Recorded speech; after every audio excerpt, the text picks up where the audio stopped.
How Gamefam became the most hated Roblox developers. Gamefam is probably the shadiest official Roblox company ever, and in today's video, we'll be deep diving into their history on the platform and figuring out how and why they're able to get away with so much mass destruction. Without further ado, don't forget to like, subscribe. Now let's get straight into this discussion. Exhibit A, the evil nature of Gamefam. Gamefam as a company on Roblox started around 2019, and they immediately brought out multiple games such as Delivery Man Simulators, Speed Run Simulators, and even Death Run. Damn, I used to play that game as a kid. Why do they own Death Run? But you see a pattern in the type of games that they usually buy out and produce. They are simulators and badly made ones at that, for the sole purpose of using children to profit. Yes, Gamefam being greedy wasn't their only fault. They were also exposed a year ago for not paying their workers proper pay and literally running a sweatshop during the development of Sonic Speed Simulator, which was another cash grab under the Sonic IP. And this caused many YouTubers to cover this topic and therefore made Gamefam's reputation decline severely, and rightfully so. Their apology was riddled with nonsensical statements that made it clear that they were only really worried about the success of the company, since from the opening of the apology, they claimed to have such a huge weekend where they broke records and achieved new heights of creativity. Why are you lying?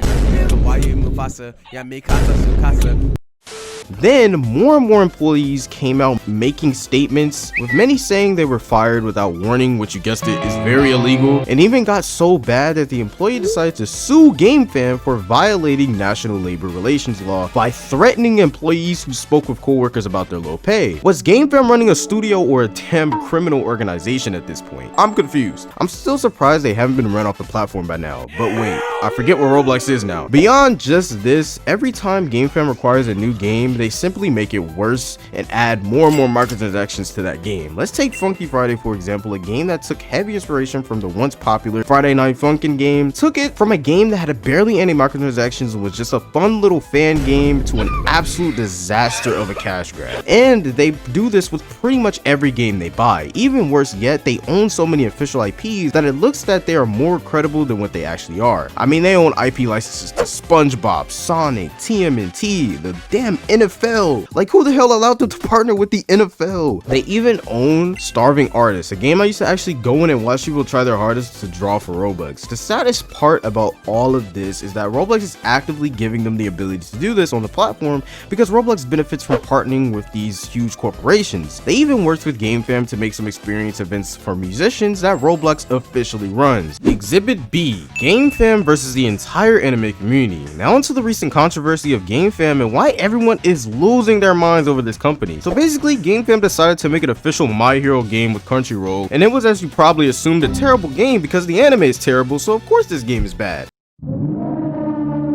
And rightfully so, it did terrible because first of all, it's falsely advertised. It's not a Battlegrounds game like TSB or something, it's actually a dopamine simulator game that allows you to obtain new My Hero characters via coins and more microtransactions. And the main form of progression of this game is beating up harmless bots in the game for hours to grind and level up. Literally no fun at all, and never even reached over 100 players concurrent, which was to be expected because the game itself is horrendous. It's obviously catered towards kids, but even the dumbest kids don't like the game. So why was this game even made? But just beyond this game being absolute garbage, Gamefam decided to do the unthinkable and worked with Roblox and Crunchyroll to get games such as Anime Fighting Simulator and Anime Adventures deleted. The one thing everyone failed to notice or mention is the time in which this was actually done, which is right before Christmas, which if you didn't know is when most DMCA appeal staff for Roblox are off on vacation, making it harder for your game to be put back up until the next year. Now no one really cared about Anime Fighting Simulator because that game was an obvious cash grab from Blockzone, so to me Gamefam saved us in that case. But Anime Adventures was the real game everyone cared about because of the addicts that spent thousands and spent hours grinding this game just for it to be deleted by a company that doesn't care about the anime community at all and only cares about making money off the My Hero IP. Now the irony behind all this is that Gamefam is partnered with All Star Tower Defense, which is at one point one of the games I played the most on Roblox, and I truly loved it at one point. This game is owned by Fruity Sama, who I assume was given tons of money from Gamefam to end up partnering with the game. Now Gamefam has been partnered with ASTD for quite some time, and as you know, ASTD is a tower defense game similar to Anime Adventures, filled with anime characters from different IPs that, you guessed it, Gamefam never owned. Even the My Hero IP, to cover up with this blatant breach of law, they decided to change Deku's design in ASTD to cover up for the fact that they're the biggest hypocrites on planet Earth. The game still to this day actually has characters from anime IPs that Gamefam doesn't own, and the only thing that has changed for a lot of the characters was the names. But even Anime Adventures did that and still was struck. Even games like My Hero Mania that are many years old were taken down by this company, and Roblox just allows them to breach the law while using the My Hero IP to take down other games. Honestly, just sickening. Now, one thing I want to get clear here, Fruity-sama is the original owner of ASTD and is not the reason this is happening. ASTD is not at fault. It is technically Gamefam who are behind the scenes pulling the strings and causing all this mayhem upon the Roblox anime community. Now people worry about games like Block Streets and even upcoming games like Rail Seas because they could be at risk of getting deleted. But I'm here to say that unless Oda decides to all of a sudden sell a company the One Piece IP for a Roblox game, Block Streets and Rail Seas are both fine. Don't listen to YouTubers or anyone else who is clickbaiting people into thinking these games are in some sort of danger. Block Streets has already decided to change the names of their fruits and abilities to some off-brand stuff, and Rail Games are experienced with copyright stuff with the whole Shinobi Light 2 situation, which is the first time where a company as big as Viz Media came to Roblox to strike down a game using the Naruto IP, which is probably why we get no Naruto games today. And to my surprise, recently Gamefam just got the rights to Demon Slayer, which means games like Demon Fall and Project Slayers are also at serious risk now of falling, even though the devs don't care about those games obviously anymore because they're not being updated anymore. I digress. This whole platform is just trash at this point. Anime Adventures, however, is in a really bad way. Even the developers themselves put out a statement stating that they must comply with Roblox and will have to end up revamping the entire game, which who knows how long that'll take. Thing is, in all reality, legally Anime Adventures was always in danger of being took down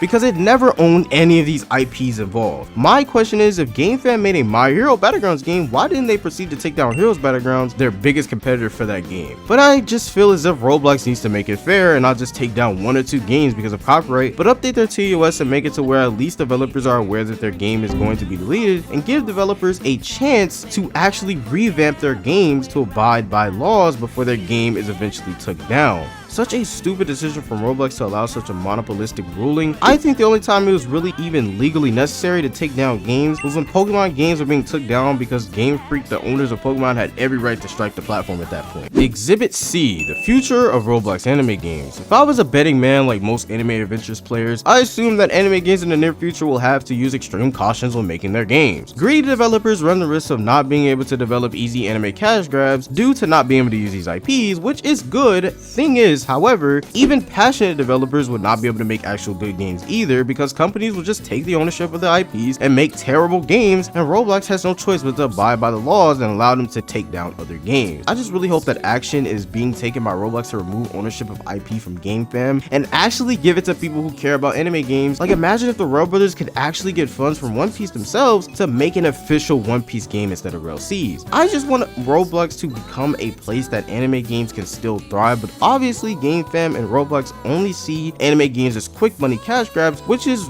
why Roblox helped Gamefam and Crunchyroll make such a horrendous game in the first place and called it a Battlegrounds game to make it trendy to get people to play, even though it wasn't even a Battlegrounds game to begin with, because they just straight up made a damn fighting training bot simulator. And hopefully in the future, Roblox developers can find a way to make new IPs that are anime inspired, stuff like Arcane Odyssey, which is an original game that is inspired by animes like One Piece and Fairy Tail. But only time will tell. As I say in every video, if you guys enjoyed this video and you like to see more content like this one, don't forget to hit that like button and subscribe to the channel, and I'll see you guys in the next video. Peace.